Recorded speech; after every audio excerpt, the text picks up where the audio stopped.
New at 6, there are several clinics in Pittsburgh where transgender men and women can seek help, but only one that caters specifically to transgender youth. It's a unique space that patients call both a lifesaver and a beacon of hope. Here's Amy Wattis.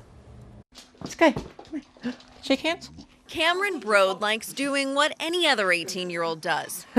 Hanging out at home playing video games, playing with the family dog, and holding down a part-time job.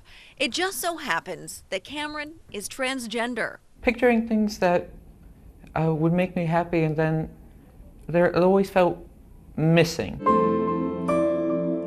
Cameron was born a boy, but never felt right in a masculine body. Growing up, she played sports but never enjoyed them and was bullied by other boys for it. After a lot of soul searching, I thought of myself as a woman, and that genuinely made me happy.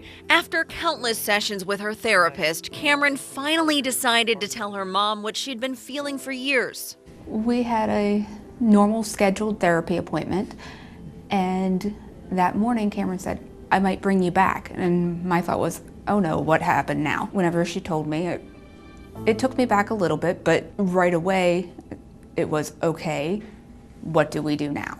It wasn't shock or horror. It didn't matter to me what gender my child was before it was born. It doesn't matter to me now. What matters to me is Cameron happy?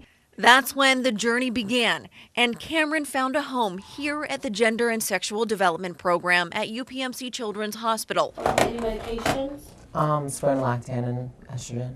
The center serves children and young adults up to the age of 26 and currently has more than 150 active patients. You're not feeling lightheaded when you stand up or any other times? No, it's just the same way before. Okay. Services range from therapy, support groups, Lift your tongue for me. and medical care throughout the entire transition process, as well as support services for patients' parents. And the second you walk through the door, they're like, welcome, come in, you're wonderful. And their self-esteem just grows so much being there.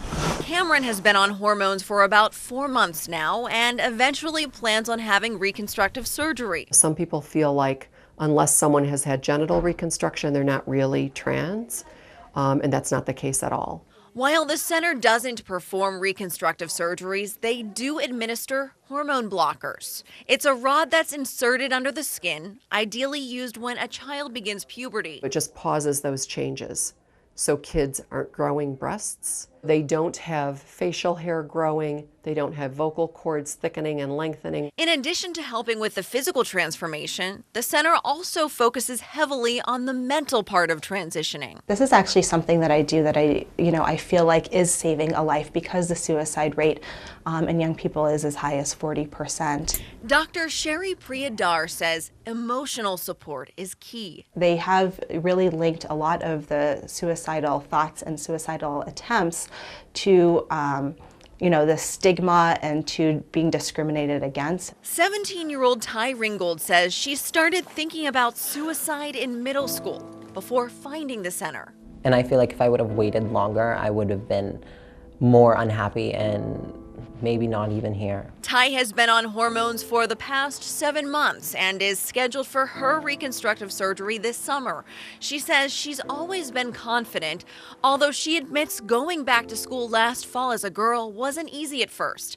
But she says she's doing what makes her happy, regardless of what others think. I have known this forever. My dreams, even when I was younger, I just seen myself as a girl. I didn't see myself as the little boy that I seen in the mirror. As for Cameron, she says she's ready for the next chapter as a woman. Emotionally, I'm already there, but I just want to be further in, and that helps so that I can feel more complete with who I feel I'm meant to be. All right, I think I'm good. Amy Wattis, KDKA TV News.